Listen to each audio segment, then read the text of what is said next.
I'm joined on the line this morning by Roger Oatley, who is a member of the Personal Injury Alliance. Now, we're here today to talk about drinking and boating. Now, there's no doubt that drinking and driving a car is reckless behavior that no longer is socially acceptable. Interest groups such as MAD have led the fight against this drinking and driving with significant success. Responsible people would never think of putting beer in a cup holder of their car and heading to the cottage. They'd not consider drinking on the dock all day and then taking a car full of friends for a joyride. They know the consequences, and few want to risk the large fines, long license suspensions, and going to prison. The same social condemnation does not exist in the boating community, however. Many responsible people will not hesitate to put a beer in their cup holder of the boat and tow wakeboarders. They'll drink on the dock and go for a leisurely boat ride. Social condemnation aside, most people are not aware of the consequences of drinking and driving a boat. A person driving a boat while under the influence of alcohol could lose their license, not their boating license, but their license to drive a car as well.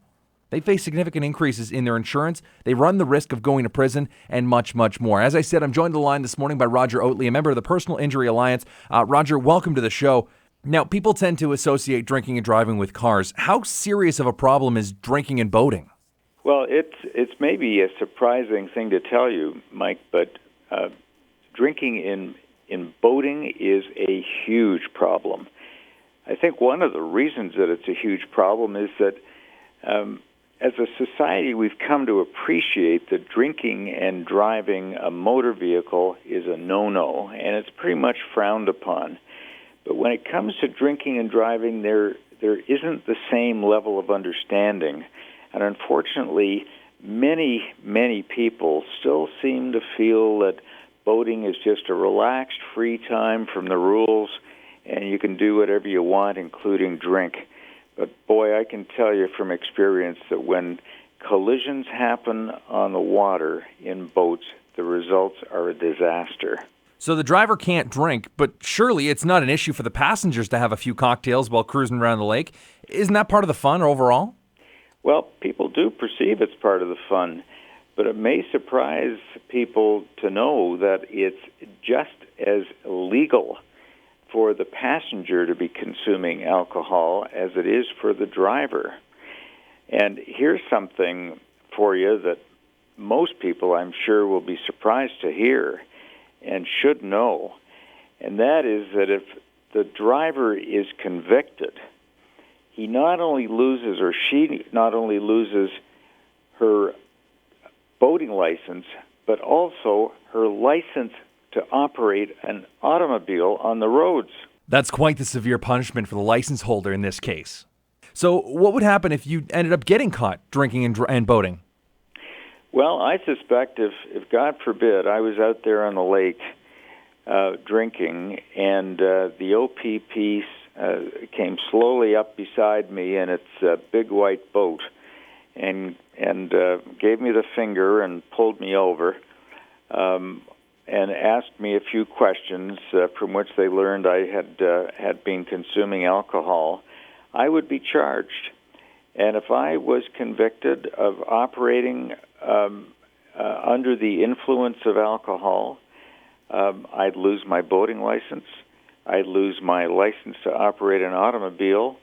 Undoubtedly, my insurance premiums for both my boat and my automobile would go up dramatically. So, Roger, do you have any examples of people who have been charged with drinking and boating? Or perhaps someone who's going through the process of the charges? Well, sure. I've unfortunately acted for many people over the years who've been injured because of negligent boating, and almost always alcohol is involved. I have a lovely woman client right now whose insides were literally ripped out by the prop of a wakeboard boat.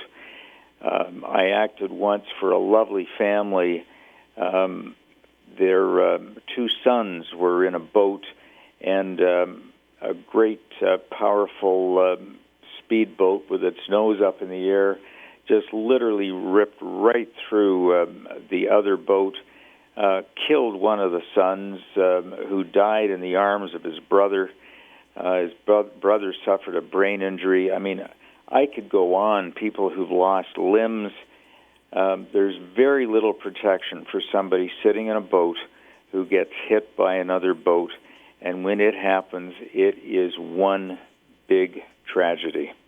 Now, is there somewhere that people can get more information on drinking and boating charges? Fortunately, there is. The 3 member firms of the Personal Injury Alliance have websites that have information on all kinds of important issues, including boating and the use of alcohol. So the 3 firms are my firm, Oatley Vigmund, the McLeish Orlando firm, and the 3rd firm is Thompson Rogers.